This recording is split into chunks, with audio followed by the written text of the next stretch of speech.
जीवञ्चवो भागवताङ्घ्रिरेणुम् न जातुमर्त्यो बिलभेत यस्तु श्रीविष्णुपद्या मनुजस्तुलस्या स्वसञ्चवो यस्तु न वेदघन्तम्. மொழிபெயர்ப்பு பொருளுரை வழங்கியவர் தேவத்திராச பக்திவேதாந்த சுவாமி பிரபுபாதர், அகில உலக கிருஷ்ண பக்தி இயக்கத்தின் ஸ்தாபகாச்சாரியர்.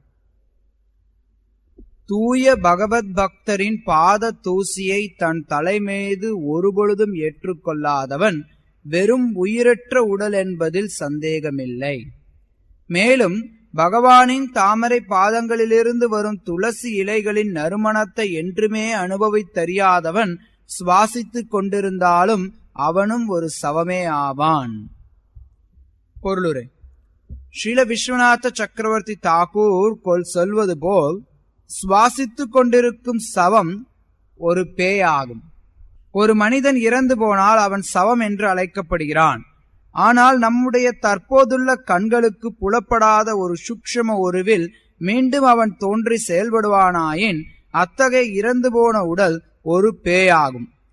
பேய்கள் பிறருக்கு எப்பொழுதுமே அஞ்சத்தக்க சூழ்நிலை ஏற்படுத்துவதால் அவை தீய சக்திகளாக கருதப்படுகின்றன. அதை போலவே தூய பக்தர்களுக்கோ அல்லது ஆலயங்களில் உள்ள விஷ்ணு மூர்த்திகளுக்கோ மரியாதை வழங்காதவர்களான பேயை போன்ற பக்தர் அல்லாதவர்கள் பக்தர்களுக்கு அச்சம் விளைவிக்கக்கூடிய ஒரு சூழ்நிலையே எப்போதும் உருவாக்குகின்றனர். அத்தகைய தூய்மையற்ற பேய்களின் எந்த நிவேதனத்தையும் பகவான் ஒருபொழுதும் ஏற்றுக்கொள்வதே இல்லை. ஒருவரிடம் அன்பு செலுத்தும் முன் அவரது நாயிடம் முதலில் ஒருவன் அன்பு காட்ட வேண்டும் என்று பழமொழி ஒன்று உள்ளது. பகவானின் தூய பக்தருக்கு உண்மையாக தொண்டு புரிவதால் தூய பக்தி நிலை அடையப்படுகிறது. எனவே தூய பக்தர் ஒருவரின் தொண்டனாக இருப்பதே பகவானிடம் மேற்கொள்ளப்படும் பக்தி தொண்டின் முதல் கட்டுப்பாடாகும். இக்கட்டுப்பாடு பின்வரும் கூற்றால் பூர்த்தி செய்யப்படுகிறது. மற்றொரு தூய பக்தருக்கு தொண்டு புரியும் ஒரு தூய பக்தரின் பாத தூசியை ஏற்றுக்கொள்ளுதல், அதுவே தூய சீட பரம்பரை அல்லது பக்தி பரம்பரை முறையாகும். பெரும் முனிவரான ஜடபரதர் முக்தியடைந்த பரமஹம்சரின் நிலையை எவ்வாறு எய்தினார் என்று மகாராஜா ரகுகணர் வினவினார். அதற்கு மகாமுனிவர் பின்வருமாறு விடையளித்தார். பாகவதம் 5:12-13. ரகுகணை தத் தபஸா நயாதி ந சேஜ்ஜயா நிர்வப்பனாத் கிருஹாத்யா வா ந சந்தசா நைவ ஜலாக்னி சூர்யை வினா மகத் பாத ரஜோபிஷேகம். மகாராஜா ரகுகணரே, பக்தி தொண்டின் பூரணத்துவ நிலையை, பரமஹம்ச நிலையை சிறந்த பக்தர்களின் பாத புழுதியால் ஒருவன் ஆசிர்வதிக்கப்பட்டால் ஒழிய அடைய முடியாது. தவத்தாலோ வேத வழிபாட்டு முறையாலோ துறவு வாழ்வை மேற்கொள்வதாலோ இல்லற வாழ்வின் கடமைகளை நிறைவேற்றுவதாலோ வேத மந்திரங்களை ஓதுவதாலோ சூரியனின் கடும் வெப்பத்திலும் குளிர்ந்த நீருக்குள்ளும் அல்லது கொழுந்துவிட்டு எரியும் தீயின் முன்பாகவும் தவங்களை இயற்றுவதாலோ அதை அடையவே முடியாது. அதாவது பகவான் ஸ்ரீகிருஷ்ணர் அவரது தூய பக்தர்களின் உடமையாவார். இதன் விளைவாக பக்தர்களால் மட்டுமே மற்றொரு பக்தனுக்கு கிருஷ்ணரை வழங்க முடியும். கிருஷ்ணரை நேரடியாக அடையவே முடியாது. எனவே பகவான் சைத்தன்யர் தம்மை பிருந்தாவனத்து கோபியர்களை பரிபாலித்து வருபவரான பகவானின் தொண்டர்களிடம் மிகவும் கீழ்ப்படிந்துள்ள தொண்டன், கோபி பர்த்து பாத கமலையோர் தாச தாசானுதாச என்று கூறிக்கொண்டார். ஆகவே தூய பக்தன் பகவானை நேரடியாக அணுக முடியாமல் பகவானின் தொண்டர்களுக்கும் தொண்டனை திருப்திப்படுத்த முயல்கிறான். இதனால் பகவான் திருப்தி அடைகிறார். அதன் பிறகு மட்டுமே பகவானின் தாமரை பாதங்களில் ஒட்டி கொண்டிருக்கும் துளசி இலைகளின் சுவையை பக்தனால் அனுபவிக்க முடியும். பிரம்ம சம்ஹிதையில் வேத இலக்கியங்களில் பெரும் பண்டிதனாவதால் மட்டும் பகவானை கண்டுவிட முடியாது என்றும் அவரது தூய பக்தர்களின் மூலமாக மட்டுமே மிகச் சுலபமாக அவரை அணுக முடியும் என்றும் கூறப்பட்டுள்ளது. பிருந்தாவனத்தில் தூய பக்தர்கள் எல்லோரும் பகவான் ஸ்ரீகிருஷ்ணரின் இன்ப சக்தியாகிய ஸ்ரீமதி ராதாராணியின் கருணையை வேண்டி பிரார்த்திக்கின்றனர். ஸ்ரீமதி ராதாராணி பௌதீக பெண்மைக்குரிய தன்மையின் பரிபூர்ண நிலையை ஒத்திருக்கிறார். இலகிய மனம் படைத்தவரான அவர் பகவானின் ஒத்த பாகமாவார். எனவே ராதாராணியின் கருணை உண்மையுள்ள பக்தர்களுக்கு உடனே கிடைக்கக்கூடியதாக இருக்கிறது. அத்தகைய பக்தனை பகவான் ஸ்ரீகிருஷ்ணரிடம் அவள் ஒரு முறை சிபாரிசு செய்ததும் பகவான் உடனே அந்த பக்தனை தனது சகவாசத்திற்குள் நுழைய அனுமதிக்கின்றார். எனவே நேரடியாக பகவானின் கருணையை சம்பாதிப்பதை விட பக்தனின் கருணையை சம்பாதிப்பதில் அதிக ஆர்வம் உள்ளவனாக ஒருவன் இருக்க வேண்டும் என்பதே இதன் தீர்மானமாகும். இவ்வாறு செய்வதால் பக்தனின் தயையினால் பகவத் தொண்டிற்கான இயல்பான கவர்ச்சி மீண்டும் எழுப்பப்படுகிறது. ஜீவஞ்சவோ பாகவதாங்கிரேனும் ந ஜாது மர்த்யோ பிலபேதயஸ்து ஸ்ரீ விஷ்ணு பத்யா மனுஜஸ்து லஸ்யா ஸ்வசஞ்சவோ யஸ்து ந வேதகந்தம்.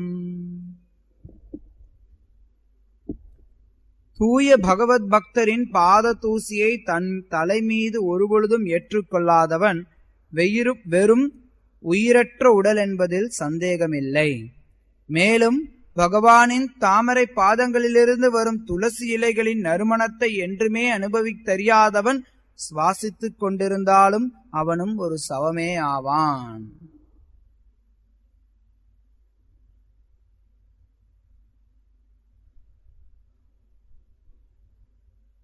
வாழ்க்கையில அனுபவிக்கணும்னு நினைக்கக்கூடியவர்கள் சில நேரத்துல அவங்களுடைய குறிக்கோள் நிறைவேறாம போகும்போது அதிக அளவுல விரக்தி அடைகிறாங்க. அந்த விரக்தி ஒரு நிலைக்கு மேல போகும்போது மக்கள் தற்கொலை பண்ணிக்கிறாங்க. அதுவும் நவீன காலத்துல பார்க்கலாம். தற்கொலை அப்படிங்கிறது அதிகமா கேள்விப்படக்கூடிய ஒன்று. வேத கலாச்சாரத்தின்படி, கர்ம விதிகளின்படி தற்கொலை மிகப்பெரிய பாவங்கள்ல ஒன்றா சொல்லப்படுது. அதனால யார் ஒருத்தர் தற்கொலை செஞ்சுக்கிறாங்களோ அவங்களுக்கு பெரிய தண்டனை கொடுக்கப்படும். மக்கள் நினைக்கிறாங்க, எப்பா இவ்வளவு கஷ்டமா? அவனுக்கு புரியறது இல்ல, தான் முன்னாடி செஞ்ச பாவத்துக்கு தான் இப்ப கஷ்டப்படுறோம் அப்படிங்கறத உணராத காரணத்தினால, ஐயோ எனக்கு இவ்வளவு கஷ்டமா, இவ்வளவு கஷ்டப்படுறதுக்கு பதிலா நம்ம தற்கொலை பண்ணிக்கிட்டோம்னா இதெல்லாம் முடிஞ்சு போயிடும் அப்படின்னு தப்பு கணக்கு பண்ணி தற்கொலை பண்ணிக்கிறான். அப்படி தற்கொலை பண்ணிக்கும் போது என்ன ஆகுது? அவனுக்கு மிகப்பெரிய தண்டனை காத்துட்டு இருக்கு. அந்த தண்டனை என்னன்னா, அவனுக்கு உடல் கொடுக்கப்பட மாட்டாது, உடம்பு கொடுக்க மாட்டாங்க. சூக்ஷ்ம சரீரத்தோடையே திரிஞ்சுட்டு இருக்க வேண்டியதுதான். நம்மளுடைய உடலானது ஸ்தூல சரீரம், சூக்ஷ்ம சரீரம், 2 சரீரத்தினால மூடப்பட்டிருக்கு. நம்ம அதாவது ஆத்மாவானது ஸ்தூல சரீரம், சூக்ஷ்ம சரீரம் 2 சரீரங்களால மூடப்பட்டிருக்கு. நம்ம மரணத்தின் போது இந்த ஸ்தூல சரீரம் மட்டும்தான் நம்மளை விட்டு போகுது.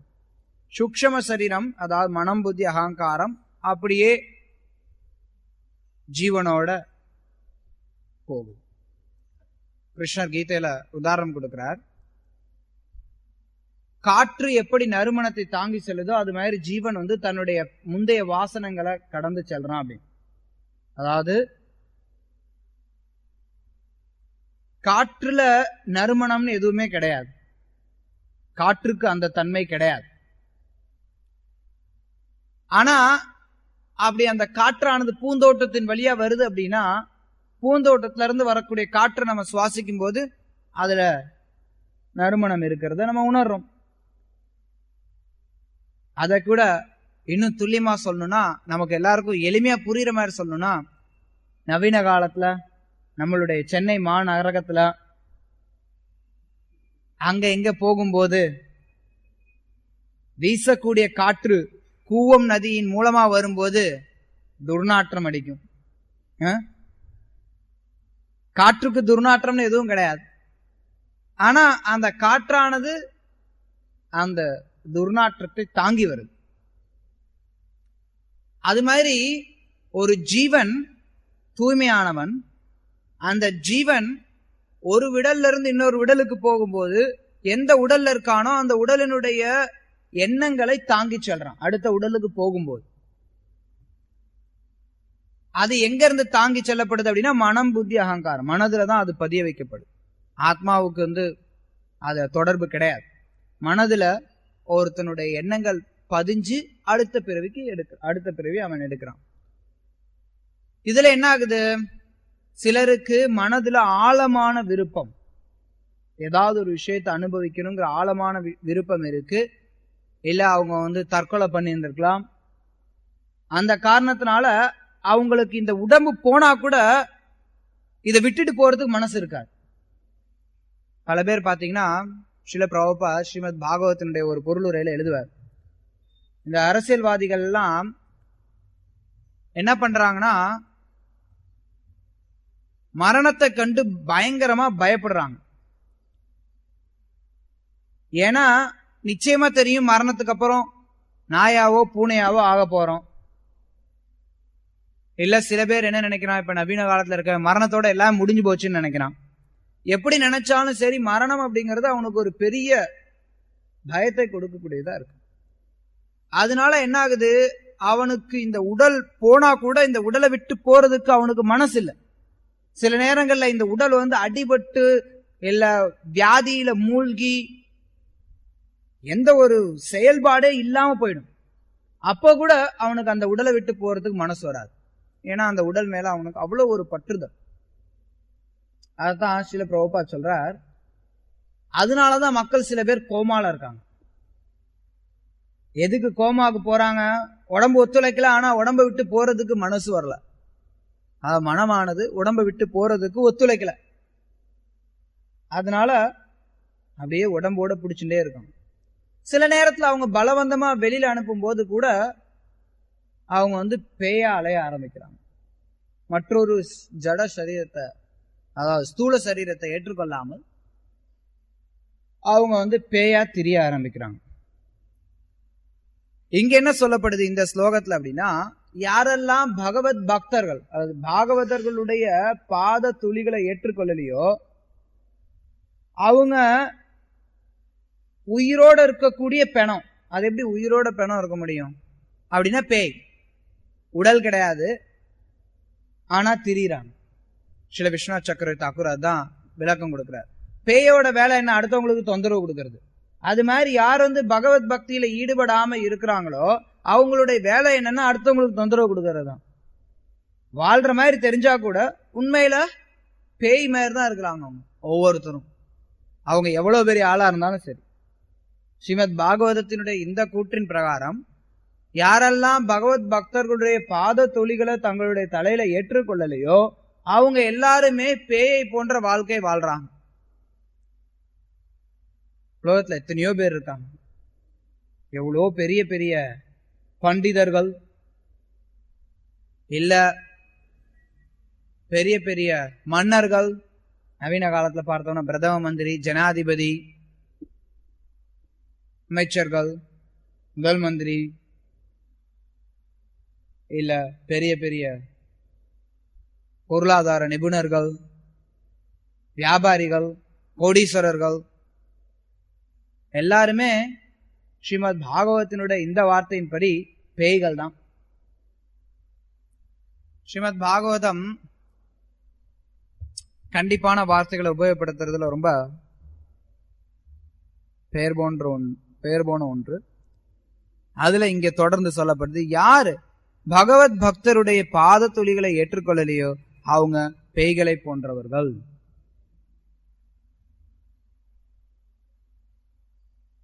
அதாவது இங்க ஸ்ரீல பிரபுபாத் எழுதுறார், பக்தி தொண்டின் முதல் கட்டுப்பாடு என்னன்னா தூய பக்தர் ஒருவரின் தொண்டனாக இருப்பதே. நம்மளுடைய நிலை பகவானுக்கு தொண்டு செய்யறது தான் நம்மளுடைய சொரூபமான நிலை. ஆனா அதே சமயத்துல பகவானுடைய தொண்டை நம்ம அடையணும் அப்படின்னா அதுக்கு பக்தர்களுக்கு தொண்டு செய்தல் அவசியம். அல்லது இன்னொரு விதத்துல சொல்லணும்னா பக்தர்களுக்கு தொண்டு செய்யறதும் பகவானுக்கு தொண்டு செய்யறதுக்கும் நடுவுல வேறுபாடு கிடையாது. பகவானுடைய விருப்பமும் பக்தனுடைய விருப்பமும் ஒன்றா இருக்கக்கூடிய காரணத்தினால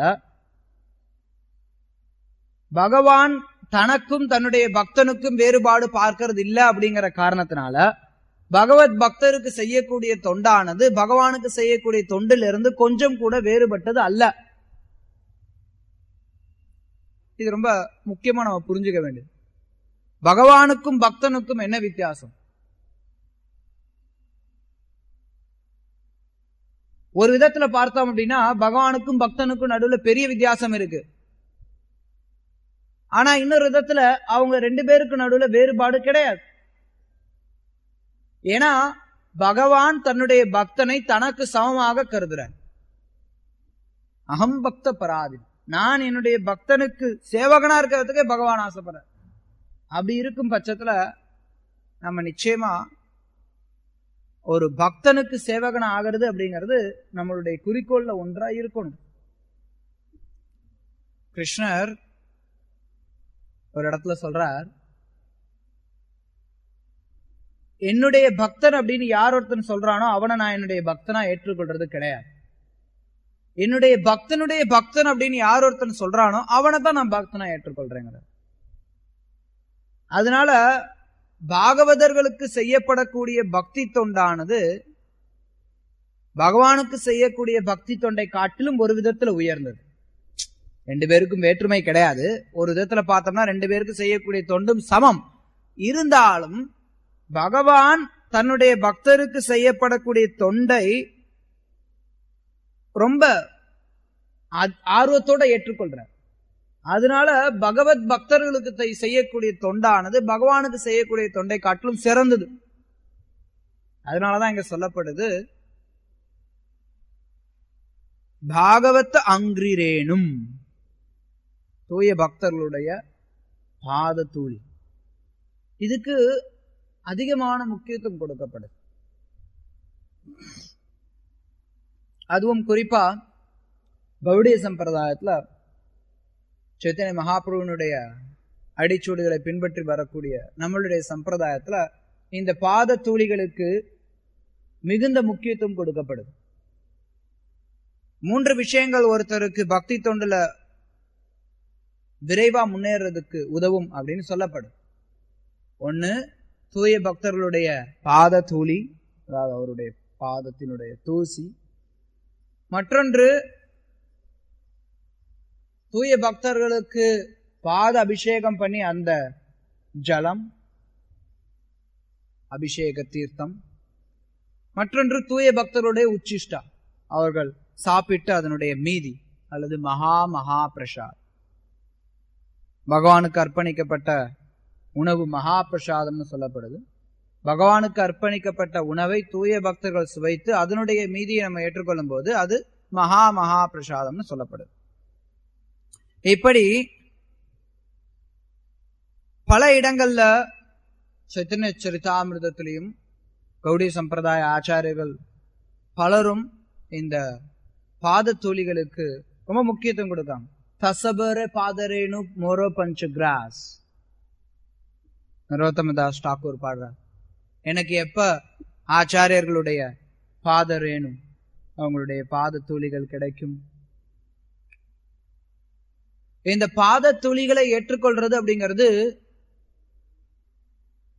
மிக உயர்ந்த பணிவை காட்டக்கூடிய ஒன்று. மிக உயர்ந்த பணிவை காட்டுது. நான் இல்லைன்னா பொதுவா யாருமே பாத தூளிகளை ஏற்றுக்கொள்றதுக்கு விரும்ப மாட்டாங்க. நான் எவ்வளவு பெரிய ஆள், ஒரு கர்வம் இருக்கும். அந்த கர்வம் இருக்கக்கூடிய காரணத்தினால பாத தூசிகளை எடுத்துக்கொள்றது இல்ல அடுத்தவங்க சாப்பிட்ட எச்சலை எடுத்துக்கிறது அப்படிங்கிறது பொதுவா யாருமே பண்ண மாட்டாங்க.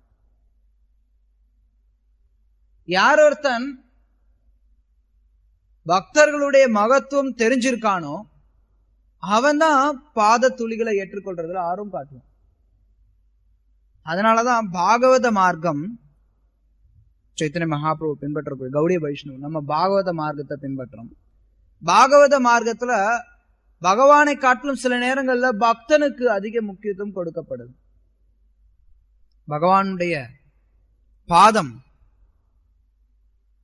நம்மளுடைய தலையில எல்லாரும் ஏற்றுக்கொள்ள வேண்டிய அவசியமான ஒன்று. ஆனா பகவான் தன்னுடைய பக்தர்களுடைய பாத தூளியை ஏற்றுக்கிறதுக்கு அவரே தயாரா இருக்கார்.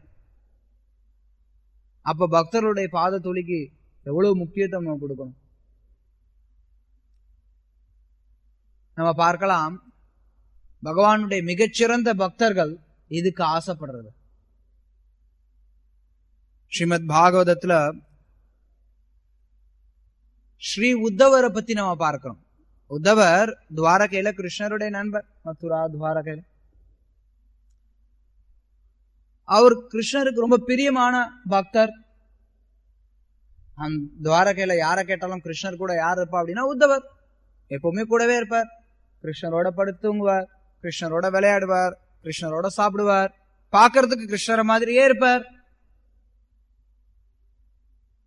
மிகச்சிறந்த பக்தர் அவர். அவரை உத்தவரை கிருஷ்ணர் விருந்தாவனத்துக்கு அனுப்பி வைக்கிறார். நீ போப்பா விருந்தாவனத்துக்கு போ. கிருஷ்ணர் காட்டுறார் உத்தவருக்கு, இங்க இருக்கிறவங்களே நீதான் மிகச்சிறந்த பக்தர் நீ நினைச்சுட்டு இருக்க, அங்க போய் பாரு அப்படின்னு அனுப்பி வைக்கிறார்.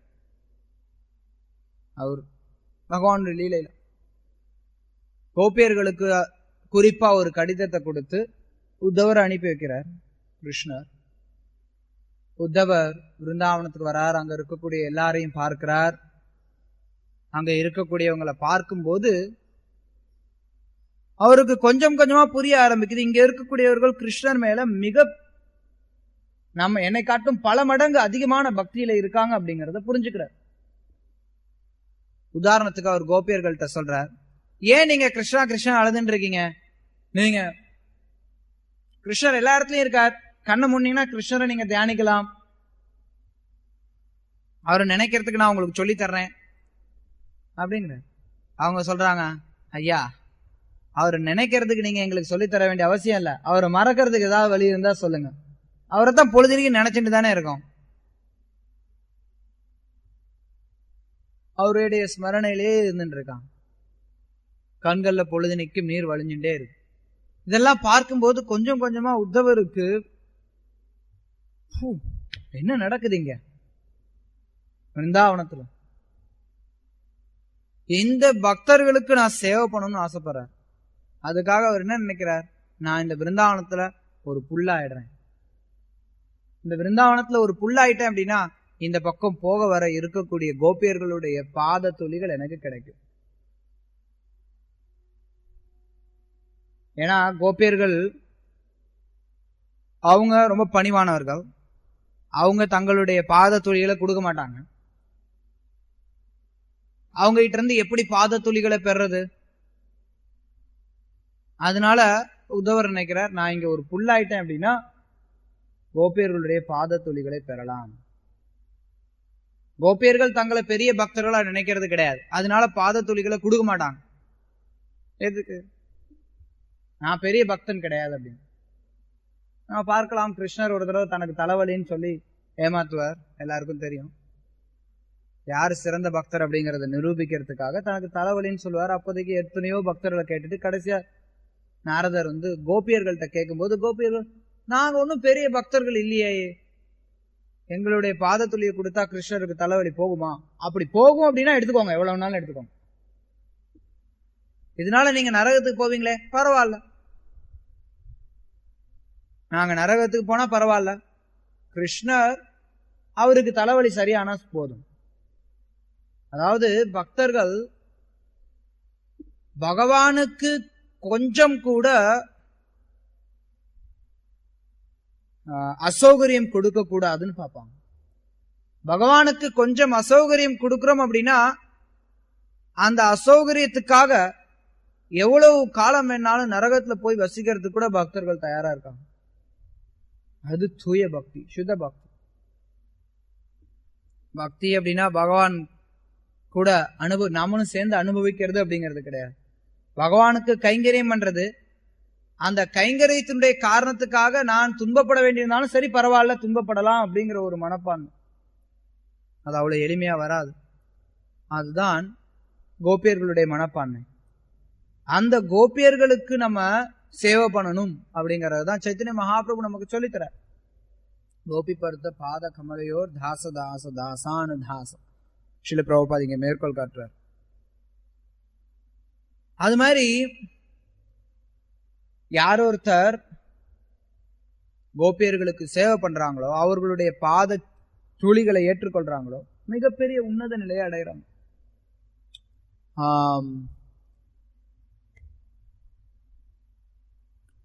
இங்க ஸ்ரீல பிரபுபாதர் இன்னொரு விஷயத்தை மேற்கோள் காட்டுறார். ஸ்ரீமத் பாகவத்ல இருந்து மன்னர் ரகுகணர் கிட்ட ஜடபரதர் சொல்றார். ஜடபரதர் கதை தெரிந்திருக்கும் அப்படின்னு நம்புறேன். ஜடபரதர் தான் ஒரு மிகச்சிறந்த சாது அப்படிங்கிறத தன்னுடைய உபதேசத்தின் மூலமா ரகுகணருக்கு வெளிப்படுத்தினார்.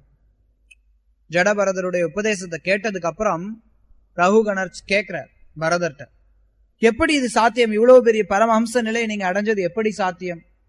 அதுக்கு அவர் சொல்றார், பக்தர்களுடைய பாத துளிகள். பக்தர்களுடைய பாத துளிகளை பெற்ற காரணத்தினால நான் இந்த நிலையை அடைஞ்சேன் அப்படிங்கிறார். வினா மகத் பாத ரஜோபிஷேகம். எல்லாரும் பகவத் பாதத்தை ஏற்றுக்கொள்றது அப்படிங்கறத இது குறிப்பா கௌடிய வைஷ்ணவ சம்பிரதாயத்துல ஒரு முக்கியமான அங்கம் வகிக்குது. பொதுவா பகவானுடைய பாத துளிகள், பக்தர்களுடைய பாத துளிகள் பெரிய பெரிய தேவர்களுக்கு கூட கிடைக்க, அது கிடைக்க பெற்றது அப்படின்னா அத ரொம்ப ஆர்வத்தோட எடுத்துக்கொள்ளணும்.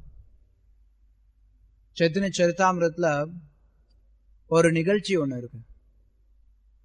சிவானந்த சேனர் சைத்தன்ய மகாபிரபுடைய சகாக்கள்ல ஒருத்தர், நவதீபத்துல வசித்து வந்தவர், அந்த ஏரியால வங்காளத்துல. சிவானந்த சேனர் வருடா வருடம் அவர் பக்தர்கள் எல்லாம் வங்காளத்துல இருந்து பூரிக்கு கூட்டிட்டு வருவார். அங்க கூட்டிட்டு வந்து ஏற்பாடு பண்ண வேண்டியது அவருடைய பொறுப்பு. ஒரு தடவை அவர் ஏதோ காரணத்தினால காலதாமதம் ஆயிடுச்சு. அப்போ நித்யானந்த பிரபுக்கு பயங்கர கோபம் வந்துடுச்சு சிவானந்த சேனருக்கு மேல. எங்க இந்த சிவானந்த சேனா, எனக்கு தங்கறதுக்கு இடம் இல்ல. அவருக்கு நித்யானந்த பிரபு தங்கறதுக்கு இடம் இல்ல. பயங்கர கோபம் வந்துடுச்சு. பயங்கர கோபம் வந்தப்ப அவர் சாபம் கொடுக்கிறார் சிவானந்த சேனர், அவன் பையன் செத்து போகட்டும் அப்படின்னு. எல்லாரும் ஆடி போயிடும், என்னது இது, இவ்வளவு கடுப்பாகிறாரு இவரு, செத்து போகட்டும் சொல்லி சாபம் கொடுக்கிறாரு. சிவானந்த சேனர் வரார். வந்த கோபத்துக்கு சிவானந்த சேனர் நெஞ்சிலே எட்டி உதைக்கிறார் நித்யானந்த பிரபு. மார்பிலே நேரா எட்டி உதைக்கிறார். சிவானந்த சேனர் ரொம்ப சந்தோஷம் அடைகிறார். ஆஹா, இன்னைக்கு நான் பாக்கியம் செய்த நாள். உண்மையிலேயே நான் பகவானுடைய சேவகன் அப்படிங்கறத அவர் இன்னைக்கு அங்கீகரிச்சுட்டார். அதனாலதான் என்ன அடிக்கிறாரு, அதனாலதான் என்ன உதைக்கிறார். பகவான் அவருடைய பாத தூளிகள் கிடைக்கிறதுக்கு பிரம்மா சிவா எல்லாரும் எவ்வளவோ தவம் கிடக்குறாங்க. அப்படி இருக்கிற பட்சத்துல எனக்கு அவருடைய பாத துளிகளை கொடுத்திருக்காரு அப்படின்னா இதை விட எனக்கு என்ன பெரிய பாக்கியம் வேணும் அப்படின்னு ரொம்ப சந்தோஷமா ரொம்ப பணிவோட அவர் போய் நித்யானந்த பிரபுக்கு போய் ரொம்ப நன்றி தெரிவிச்சு அவருக்கு இடத்தை ஏற்பாடு பண்ணி கொடுக்குறார். அதுக்கப்புறம் அவருடைய மனைவி சொல்லுவாங்க, நீங்க இல்லாதப்போ நம்ம பையன் செத்து போயிடுவான்னு சொல்லி இவர் சாபம் கொடுத்தார். அப்ப சிவானந்த சேனர் சொல்லுவார், பகவானுக்கு கொஞ்சம் நம்ம அசௌகரியத்தை ஏற்படுத்தணும் அப்படின்னா உண்மையில நம்ம எல்லாருமே செத்து போலாம். அவருக்கு அந்த ஒரு அசௌகரியத்தை ஏற்படுத்துறதுக்கு பதில், அதாவது பகவானுக்கு எந்த விதத்திலையும் எந்த ஒரு அசௌகரியத்தையும் ஏற்படுத்த கூடாது அப்படிங்கறதுல அவர் தீர்மானமா இருக்கார். சிவானந்த சேனர் மேல தனக்கு இருக்கக்கூடிய அன்பை நித்யானந்த பிரபு பொதுவா மக்களால புரிந்து கொள்ள முடியாத விதத்துல வெளிப்படுத்தினார். சிவானந்த சேனர் மேல தனக்கு இருந்த அன்பை உதைத்து வெளிப்படுத்தினார். இது பொதுவா எல்லா இடத்துலையும் நம்ம பார்க்கக்கூடியது கிடையாது. ஆனா அங்க என்ன நம்ம பார்க்கிறோம்னா, நித்யானந்த பிரபுனுடைய அந்த பாத துளிகளை பெற்றதுல சிவானந்த சேனர் பெருமகிழ்ச்சி அடைகிறார். பல நேரங்கள்ல நம்ம இதை பார்க்கிறோம். ஹரிதாஸ் தாக்கூர் அவர் தன்னுடைய இறுதி காலகட்டத்துல இருக்கும்போது சைத்தன்ய மகாபிரபுனுடைய காலை எடுத்து தன்னுடைய மார்புல வச்சுப்பார். அதுக்கப்புறம் அங்க குழுமி இருந்த எல்லா வைஷ்ணவர்களுடைய பாத துளிகளையும் கேட்டு பெற்று ஹரிதாஸ் தாக்கூர் தன் தலைமையில வச்சுப்பார். ஹரிதாஸ் தாக்கூர் நாமாச்சாரியர், மிகச்சிறந்த பக்தர். ஆனாலும் அவர் பக்தர்களுடைய பாத துளிக்காக ஏங்குறார். இதுதான் பணிவை காட்டக்கூடிய ஒரு விஷயம். இது பக்தர்களுடைய பாத துளி பெரும்பாலும் அவர்களுடைய அனுமதியோட பெறப்பட வேண்டும். அவ்வளவு எளிமையானது கிடையாது பாத துளிகளை பெறுறது அப்படிங்கிறது. அதே மாதிரி பாகவதர்களுடைய பாத துளிகளை பெறணும்.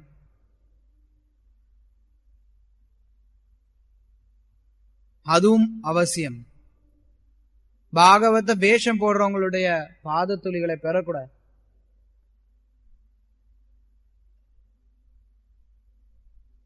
ஏன்னா தகுதி இல்லாத நபர்களுடைய பாத துளிகளை பெற்றாலோ இல்ல அவங்களுடைய உச்சிஷ்ட அவங்களுடைய எச்சல் பட்ட உணவுகளை சாப்பிட்டாலோ நமக்கு பாவம் வந்து சேரும்.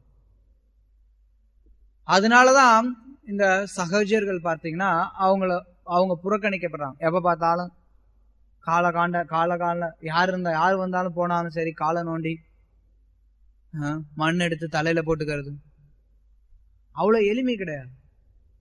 பாத துளிகளை பெறது அப்படிங்கிறது இங்க சொல்லப்படுது.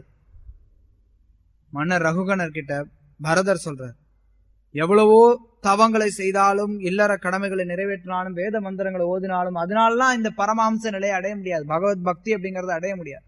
பகவத் பக்தி அப்படிங்கிறது பக்தருடைய கருணையினால அவங்களா கொடுக்கணும். சில கௌரகிஷோதாஸ் பாபாஜி மகாராஜ் அவர்கிட்ட வந்து நிறைய பேர் பாத துளி கொடுங்கன்னு சொல்லி கேட்பாங்க. அவர் குச்சி வச்சு விரட்டுவார். சில நேரங்கள்ல திட்டி அனுப்புவார். ஆனா பக்தி சான்சர் தாக்கூருக்கு அவர் தீட்சை கொடுக்கும் போது அவர் அதான் பண்ணார். தன்னுடைய பாத துளி எடுத்து அவருக்கு கொடுத்து அதன் மூலமா சித்தாந்த சரஸ்வதிக்கு கௌர் கிஷோதாஸ் பாபாஜி மகாராஜ் தீட்சை அளித்தார். அதனால பகவத் பக்தர்களுடைய பாத துளிகளை பெறத விளையாட்டா எடுத்துக்கூடாது. சில நேரத்துல இந்த மாதிரி உபதேசங்களை கேட்கும் போது பக்தர்கள் ரொம்ப அதை விளையாட்டா எடுத்துப்பாங்க. நம்ம எல்லாரும் ஆரம்ப நிலை பக்தர்கள். ஆரம்ப நிலை பக்தர்கள் அவங்களுக்கு நடுவுல வந்து ஒரு விளையாட்டு மாதிரி இவன் காலை அவன் பிடிக்கிறது, இன்னொருத்த காலை இன்னொருத்தர் பிடிக்கிறது, காலை பிடிச்சி சுரண்டுறது, இந்த மாதிரி சில நேரங்கள்ல நம்ம பாக்குறோம். இல்ல யாராவது சாப்பிட்டு இருந்தாங்க அப்படின்னா அவங்க தட்டுல இருந்து எடுத்துக்கிறது, அவங்க தட்டுல ஏதாவது தனக்கு பிடிக்காது இருந்தா யாரும் எடுக்க மாட்டாங்க. ஆனா தனக்கு பிடிச்ச ஏதாவது லட்டோ இல்ல என்னவோ குலோப்ஜாம் யாருக்கு என்ன பிடிக்குமோ அவங்களுக்கு என்ன பிடிக்குமோ அது வந்து அடுத்தவங்க தட்டுல இருந்ததுன்னா பிரசாதம் பிரபு அப்படின்னு எடுத்துப்பாங்க. அது போதிய பக்குவமின்மைன்னு சொல்லலாம். போதிய பக்குவமின்மை அதை காட்டும். ஒரு விளையாட்டு மாதிரி நிறைய நேரங்கள்ல நம்ம பண்றது உண்டு நம்ம பக்தர்களுடைய சமுதாயத்துல. ஆனா அது வந்து நல்லது கிடையாது.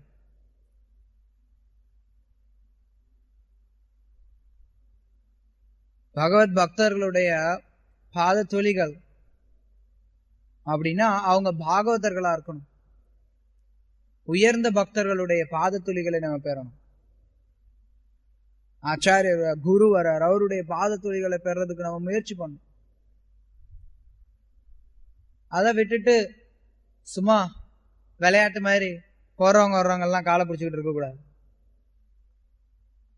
அது சில நேரங்கள்ல அபராதமா விளையும். பக்தர்களுக்கு தொல்லை கொடுத்தோம் அப்படின்னா அது அபராதம் ஆயிடும். சில நேரத்துல பார்த்தோம் அப்படின்னா மகா பிரசாதம் கிடைக்கணும்னு சொல்லிட்டு குருவோட தட்டுல ஊறுபட்டத்தை கொட்டி வச்சிருவாங்க. அவருக்கு பிடிக்காததெல்லாம் கூட மகாபிரசாதம் வேணும் அப்படின்னு. அது வந்து சேவை பண்றது கிடையாது, தொந்தரவு பண்றது. மகாபிரசாதம் அல்லது பாத துளிகள் அது பாத அபிஷேகம் பண்ண தீர்த்தம் இதெல்லாம் கிடைக்கணும் அப்படின்னா அவ்வளவு எளிமையானது கிடையாது. அப்படி கிடைக்கும் போது அத ஆர்வத்தோட எடுத்துக்கணும். நான் ஏற்கனவே ஒரு தடவை சொல்லியிருக்கேன், ஸ்ரீல பக்திசான் சர் டாக்கூர் சில நேரங்கள்ல தன்னுடைய அவருக்கு சிஷ்யர் ஒருத்தர் இருப்பார், சஜ்ஜனானந்தா, சரியா ஞாபகம் இல்லை யாருன்னு, அவருடைய பெயர் சஜ்ஜனானந்தான் நினைக்கிறேன். அவர்கிட்ட அவர் தான் பக்திசான் சர் டாக்கூருக்கு சமைப்பார், அவர் தான் பரிமாறுவார். பரிமாறி முடிச்சதுக்கு அப்புறம் அவரு கொண்டு போய் மகா பிரசாதம் கொண்டு போவார் அவருடைய பக்திசான் சர் டாக்கூரோட சிஷ்யர்களுக்கு கொடுக்கறதுக்காக. அப்படி அவங்க போனதுக்கு அப்புறம் பக்திசான் சர் டாக்கூர் அவரு கூப்பிட்டு கேட்பார், யார் கடிச்சு துப்புன முருங்காயை எடுத்துக்கிட்டது, யார் தட்டுல இருந்த ரசகுல்லாவை எடுத்துக்கிட்டது, யார் ரசகுல்லா வாங்கினது, யாரு கடிச்சு துப்புன முருங்காயை வாங்கினது அப்படின்னா அங்க உணர்வு எப்படி இருக்கு அத புரிஞ்சுக்கலாம். சில நேரங்கள்ல மகா பிரசாதம் கிடைக்கணுங்கிறதுக்காக, அதாவது மகா பிரசாதம் கிடைக்கணுங்கிறதுக்காகவே நிறைய சமைப்பாங்க. அதுக்காகவே அப்பா ஆஹா குரு மகாராஜ் வராருப்பா, குரு மகாராஜ் வந்தாருன்னா நமக்கு இது கிடைக்கும் அது கிடைக்கும், மகா பிரசாதம் கிடைக்கும். அந்த குறிப்பிட்ட பொருள் மேல பட்டுதல் வைக்காம அவர் நம்முடைய பணிவை வெளிப்படுத்துறதுனால வரக்கூடிய உண்மையான பிரசாதத்தை ஏற்றுக்கொள்றதுக்கு ஒருத்தர் முயற்சி பண்ணணும். நிச்சயமா மகா பிரசாதம் கிடைக்குது அப்படின்னா ஏற்றுக்கொள்ளணும். ஆனா இந்த மனப்பான்மை பக்குவமானதா இருக்கணும். சும்மா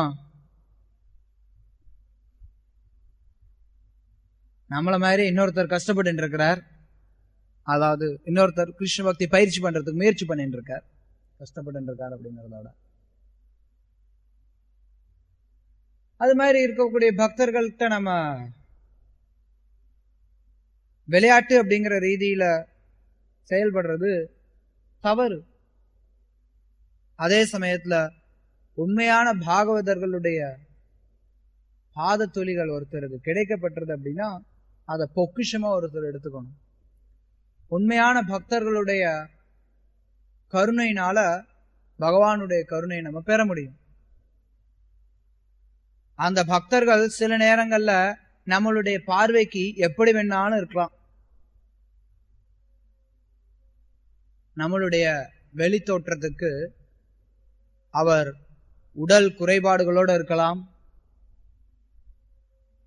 இல்ல பலவிதமான பிரச்சனைகள் இருக்கலாம். ஆனா அந்த பக்தரை யாரும் உடல் குறைபாடுகளோடு பார்க்க கூடாது.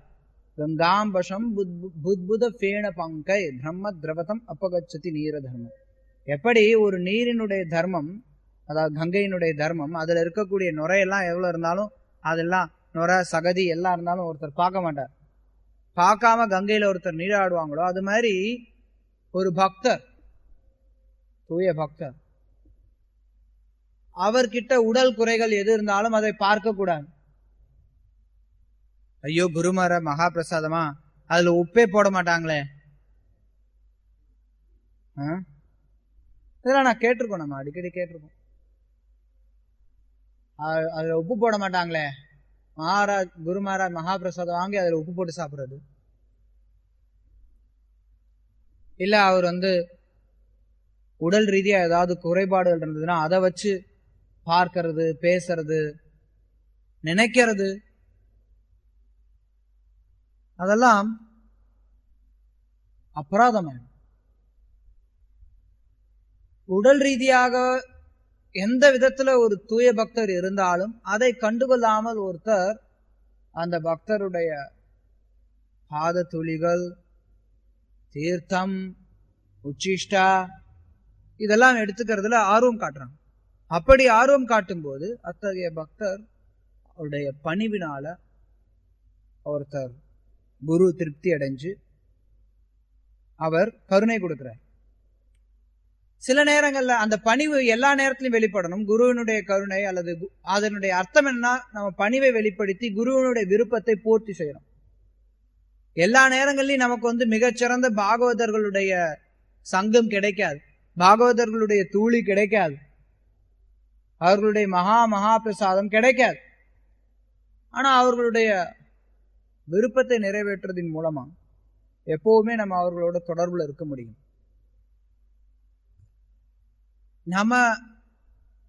நம்மளுடைய செயல்கள்னால நம்மளுடைய ஆச்சாரியர் திருப்தி அடைஞ்சு நம்மளை ஆசீர்வதித்தார் அப்படின்னா அப்ப நம்ம அவர்கிட்ட நேரடியா கேட்கலாம், எனக்கு என்ன ஆசீர்வதிங்க. சில நேரங்கள்ல நம்ம பார்க்கிறோம், கௌடிய வைஷ்ணவ ஆச்சாரியர்கள் தங்களுடைய பாதத்தை சிஷ்யர்களுடைய தலையில வைத்து ஆசீர்வதிக்கிறது. அது பாக்கியம். அந்த மாதிரி பாக்கியத்தை அடையணும்னா உண்மையில அவங்களை திருப்திப்படுத்தணும். சும்மா சென்டிமெண்டா அலையக்கூடாது.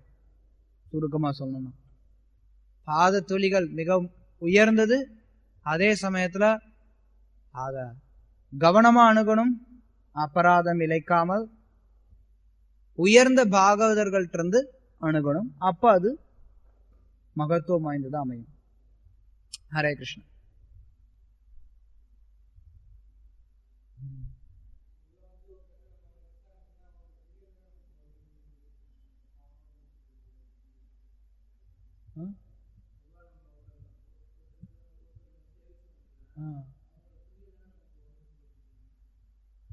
ஒருத்தரை நம்ம நமஸ்காரம் பண்றோம் அப்படின்னா அவருடைய புண்ணியம் நமக்கு வரும். ஏறக்குறைய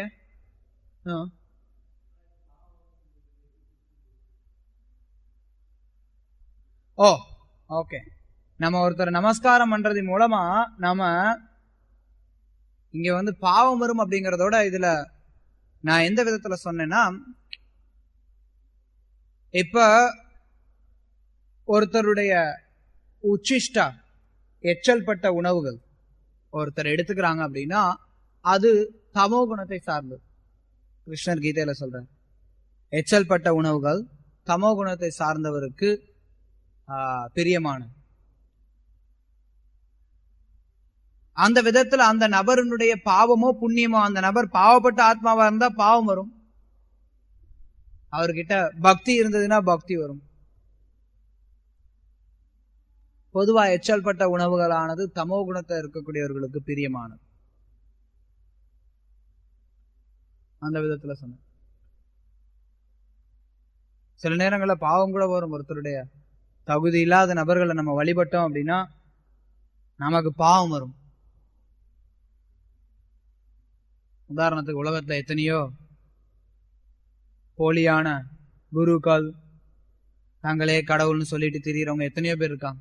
அவங்கள வழிபடுறதுனால ஒருத்தர் பாவத்தை சம்பாதிக்கிறான். அவன் காலை தொட்டு கும்பிடுறதுனால உனக்கு பாவம் தான் சேருமோ ஒழிய புண்ணியம் வராது.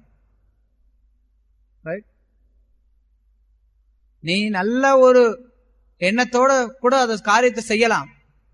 அப்படி செய்யறதின் மூலமா வழிபடப்படுபவர்களும் சரி வழிபடுறவங்களும் சரி ரெண்டு பேருக்கும் பாவம் சேரும்.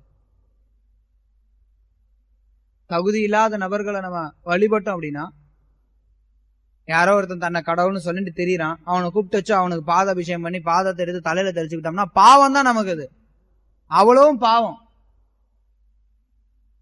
அவனுக்கும் பாவம், நமக்கும் பாவம்.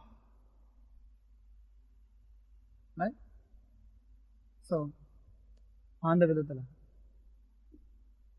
நிச்சயமா சில நேரங்கள்ல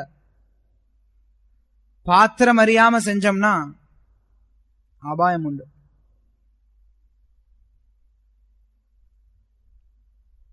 வேற ஏதாவது சந்தேகங்கள்?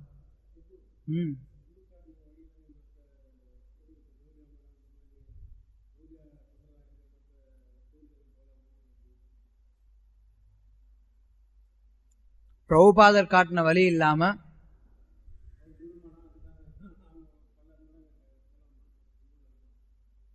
பல்வேறு மடங்கள் இருக்கு.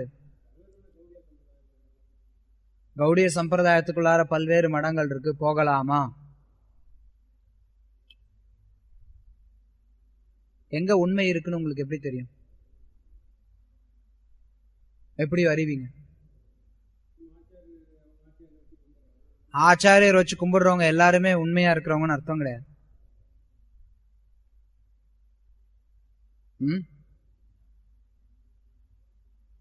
ஆச்சாரியரை வச்சு சில பேர் கும்பிடுறாங்க, பக்திசான் சரஸ் தாக்கூருடைய வழியில வராங்க, இவங்க கௌடிய மடத்தை சேர்ந்தவங்க, இங்க நம்ம போகலாமா வேண்டாமா?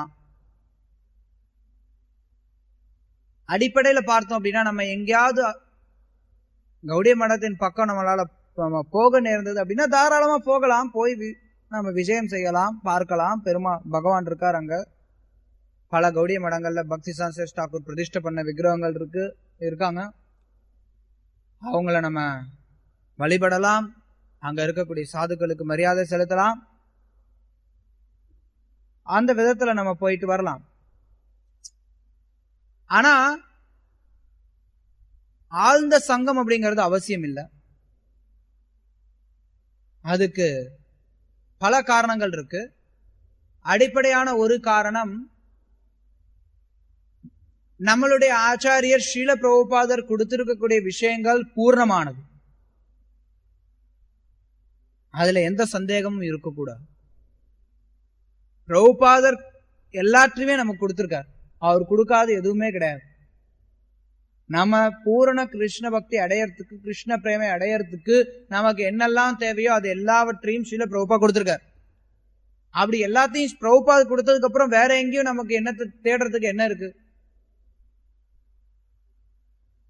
அந்த விதத்துல அது அவசியம் இல்லாது. அதுக்கப்புறம் பாத்தீங்கன்னா சில விஷயங்கள் பிரபுபாதர் கொடுத்ததும் அவருடைய ஆன்மீக சகோதரர் கொடுத்ததும் வேறுபடலாம். அப்போ உங்களுக்கு குழப்பம் வரும்.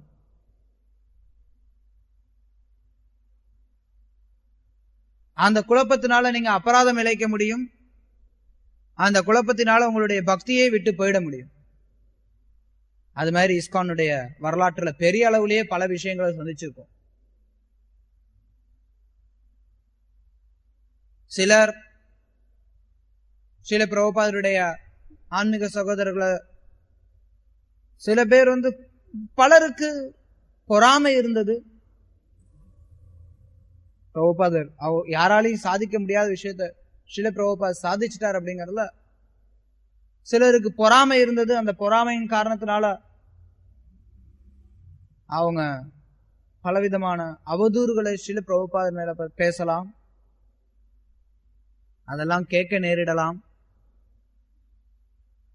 அதனால யாரு எப்படி இருப்பாங்கிறது தெரிஞ்சுக்கிறதுக்கு நமக்கு முடியாது.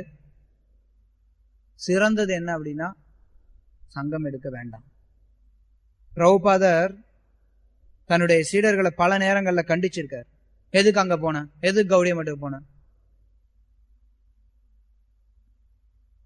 அங்க எதுக்கு, உனக்கு என்ன அங்க என்ன வேலை, இங்க இருக்கிறது வேலை பத்தலையா உனக்கு? ஒரு தடவை பக்திசாரு மகாராஜ் 1977 கடைசி ஸ்ரீல பிரபுபாதருடைய இறுதி நாட்கள்ல இருக்கும்போது தமால் கிருஷ்ண மகாராஜ் பக்திசாரு மகாராஜ அங்க இருந்த ஒரு கௌடிய மடத்துக்கு அனுப்பி வச்சார். எதுக்காக அனுப்பி வைத்தார் அப்படின்னா,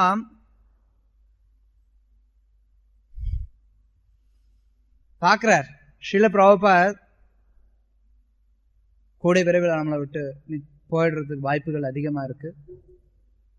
ஒரு ஆச்சாரியர் இந்த உலகத்துட்டு போனார் அப்படின்னா என்ன செய்யணும், ஏது செய்யணும் அவங்களுக்கு தெரியல. என்ன செய்யணும், ஏது செய்யணும் தெரியாது. அதுக்காக தமால் கிருஷ்ண மகாராஜ் பக்திசாரு மகாராஜ ஒரு கௌடிய மடத்துக்கு அனுப்பி வச்சார். ஒரு ஆச்சாரியர் நம்மளுடைய பார்வையிலிருந்து, வெளிப்புற பார்வையிலிருந்து மறையும் போது நம்ம என்ன பண்ணணும் அப்படிங்கறத தெரிஞ்சுட்டு வர்றதுக்காக பக்திசாரு மகாராஜ் அவரும் ஒரு சன்னியாசி. அது மட்டும் இல்லாம அவர் இந்திய உடலை பெற்றவர். அவருக்கு ஹிந்தி தெரியும், பெங்காலி தெரியும். அதனால அவரால் எளிமையா அந்த விஷயங்களை தெரிஞ்சுட்டு வர முடியுங்கிறதுனால அவர் அனுப்பி வைத்தார். அவர் போயிட்டு வரும்போது ஸ்ரீல பிரபுபாத் கிட்ட கேட்டார். பிரபுபாத் கேட்டார், எங்க போயிருந்த இவ்வளவு நேரம்? கௌடிய மடத்துக்கு, அந்த கௌடிய மடத்துக்கு போயிருந்த. ஏன் போனா? எதுக்கு போனா? பிரபுபாத் பயங்கர கோபம் வந்தது. ஏன் இங்க இல்லாம அங்க எதுக்கு போன? என்ன வேலை உனக்கு அங்க வந்தது? எதுக்கு போன? நிச்சயமா அவரால் சொல்ல முடியாது என்ன காரணத்துக்காக போனார் அப்படிங்கறத. அவர் பிரபுபாதர் கிட்ட சொல்லல என்ன காரணத்துக்காக போனா அப்படிங்கறத. இருந்தாலும் என்ன காரணமா இருந்தாலும் பிரபுபாதர் அதுக்கு அனுமதி கொடுக்கல. பொதுவா ஏன்னா சில நேரங்கள்ல பக்தர்களுக்கு குழப்பம் வரக்கூடும். அதனால என்னிட்ட கேட்டீங்கன்னா ஸ்ரீல பிரபுபாதர் என்ன கொடுத்திருக்காரோ அதோட நம்ம இருந்துப்போம். அது நமக்கு போதுமானது, பூரணத்தை முழுமையா நமக்கு கொடுக்கக்கூடியது. சில நேரங்கள்ல எங்கேயாவது தாமத்துக்கு போறோம் அப்படின்னா அங்க ஏதாவது கௌடிய மடம் இருக்கு, அங்க ஏதாவது பக்தி சான்சஸ் தாக்கூருடைய அவர் பிரதிஷ்டை பண்ண விக்கிரகங்கள் இருக்காங்கன்னா தாராளமா போகலாம், தரிசிக்கலாம், பிரசாதம் ஏற்றுக்கொள்ளலாம். அங்க நம்மளால முடிஞ்சதுன்னா ஏதாவது காணிக்கை கொடுத்துட்டு வரலாம். அதுல எந்த ஒரு தவறும் இல்லை. அதற்காக போய் சங்கம் எடுத்துக்கிறது அப்படிங்கும்போது தவிர்க்கப்பட வேண்டிய ஒன்று.